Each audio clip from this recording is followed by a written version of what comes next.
Hey, what's going on, guys? Dropship Tyler here, and I just wanted to talk a little bit about Opportunists and what I'm seeing right now with my post I did about me being banned on eBay.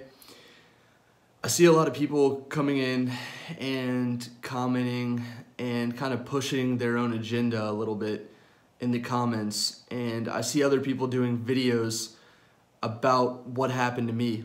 And the truth of the matter is, none of those people that think they know that they could have prevented what happened, none of those people know how I ran my business.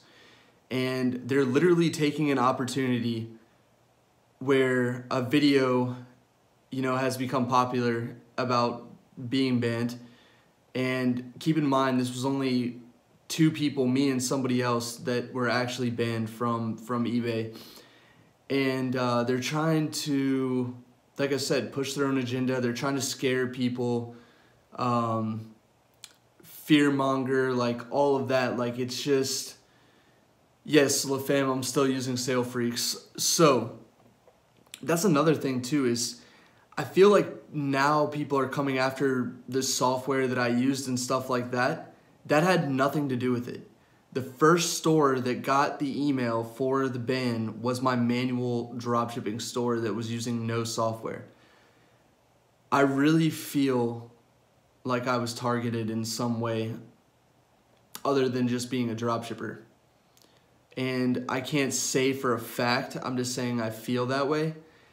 So as long as you keep a low profile, don't tell too many people what you're doing in terms of like on the internet.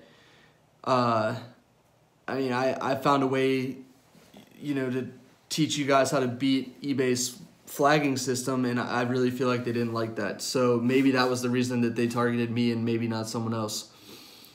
Then no, there was never any ban because of the software I'm using. That's such a ridiculous statement, and I hate that people are saying that. Again, this is all just opportunists coming out, and they're just trying to take advantage of the situation and push their own agenda, push their own software, have people do that for them. Do not listen to those people. You can take their opinion into consideration, but you got to really, really think deep down about what the person's true agenda is. But yeah, again, this is just a video because I woke up and I saw just so many comments over the past few days. And it's just like people think that they can use this as some sort of marketing ploy for their own course or for their own service or inner circle or whatever they're doing, and it's not cool at all. Because like I said, nobody knows how I ran my business except for me.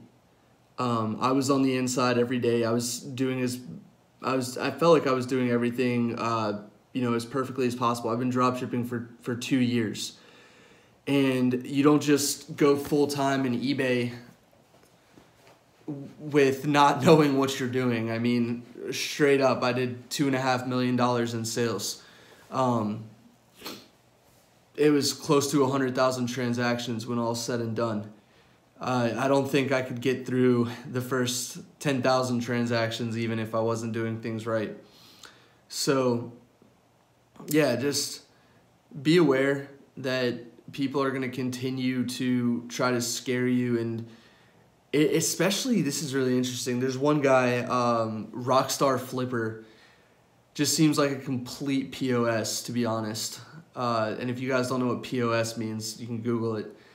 But he just comes in and he starts basically, talking crap about the entire dropshipping community, acting like this was destined to happen, and all of this, this has been long overdue. I'm so happy this is happening. I couldn't be more grateful. Blah blah blah. Like, just acting, oh man, like.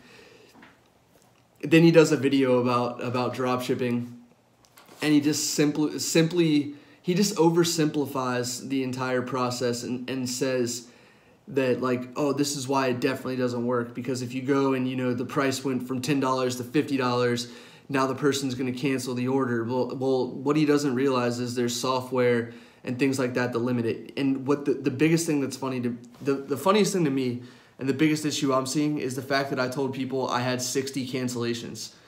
On 6,000 orders, 60 cancellations is like standard, I feel like. I mean, I feel like if I ordered 6,000 items from Walmart over a period of time, I'd have at least 60 that something happened to.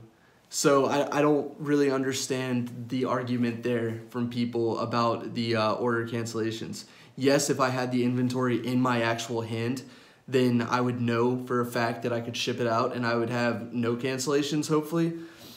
But at the same time,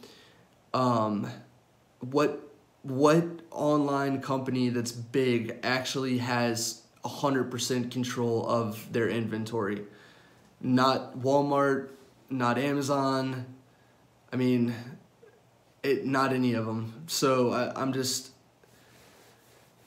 it baffles me that people want to try to like speculate of why things happened and act like I ran my business poorly, because that's definitely not the case at all. So yeah, really, really interesting time that we're in. And another thing too that is interesting to me is the fact that people, same people, I'm seeing comments and stuff acting like I can't teach eBay anymore. Like I'm still selling on eBay. Like I'm gonna sell on eBay for the foreseeable future. Just because I had my main account shut down doesn't mean I'm done. Again, I truly believe that I was targeted in some way. I don't know why.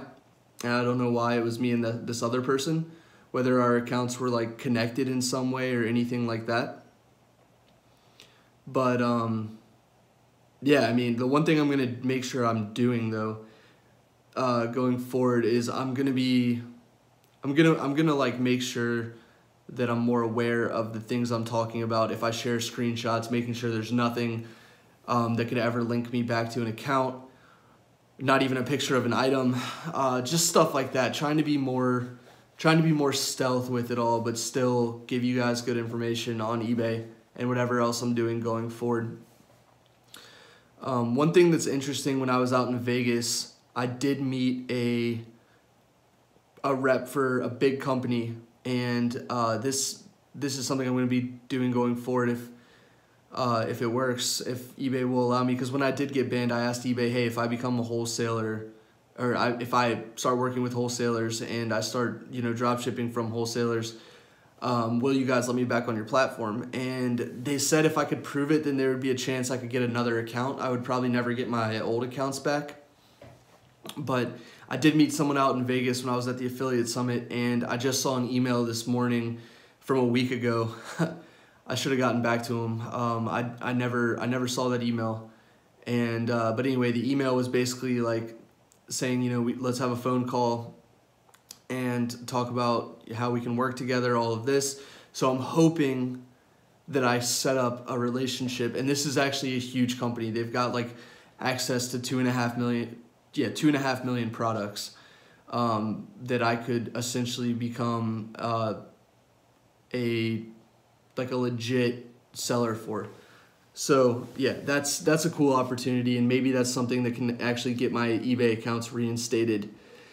But we'll see.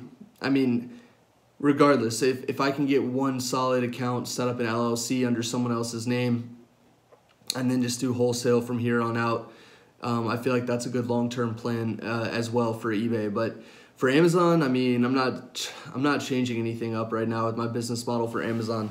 I'm a huge fan of the retail arbitrage model, just because it's so easy to constantly find and list new products and get sales. I did $13,000 on Amazon yesterday, for sales, and then for profit, I gotta go in and look, but I believe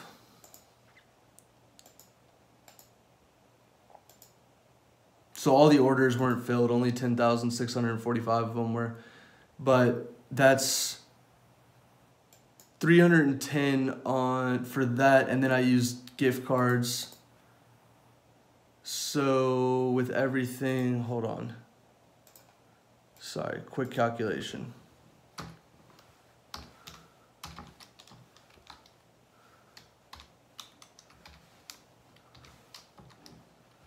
Yeah, I mean, I'm making probably $1,000 after cashback, gift cards, and front-end profit.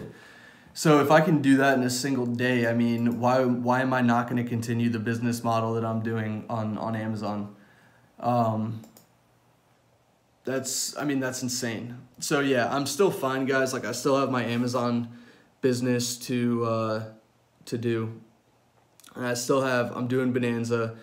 I'm making YouTube videos. I have eBay accounts. Like, keeping myself busy, and I'll be fine. Just be aware that there are going to be people out there that try to act like they know something that I didn't know, and that's funny to me. And yes, eBay did change their terms of service, so that's kind of interesting. And their terms of service before never mentioned anything about third party or about retail dropshipping. It just says, you know, what product sourcing was, and that it was acceptable, and from there, I guess eBay decided that they could change their terms of service overnight and do whatever they wanted to the sellers that, you know, were doing that model. No warning or anything, which is very interesting to me, how they can like legally get away with that. But I guess when we all signed up, we probably clicked a little checkbox that says that they could change their terms of service anytime they wanted to, without making us aware. So it's all interesting. Just be careful, guys, and be smart about it. I mean, the fact that I actually came out and told you guys this happened to me, you know, I really do believe that should say something to you guys about how transparent I am with you. Because to be honest, you know, I probably lost a lot of future revenue with my course. Anything with my affiliate stuff with Sale Freaks, I've lost a lot of future revenue with that. But at the same time, I'm not the type of person who's going to sit here and try to bullshit you guys and basically just try to sell my stuff to you. I'm going to tell you exactly how it is. I've always been very, very adamant about being somebody who documents their journey rather than just tries to sell stuff. So I couldn't not, I mean, when this happened, like, my first thought was, wow, this is going to suck having to tell everyone on YouTube. So I just want you guys to realize, like, the level of transparency that I'm trying to bring to you guys on my channel. And there are people out there who are not going to bring that same level of transparency. There's people out there who don't even dropship on eBay, and they have huge eBay channels they have huge YouTube channels about dropshipping. So just be careful who you're watching and who you're listening to. But appreciate you guys joining, and yeah, have a good weekend, guys.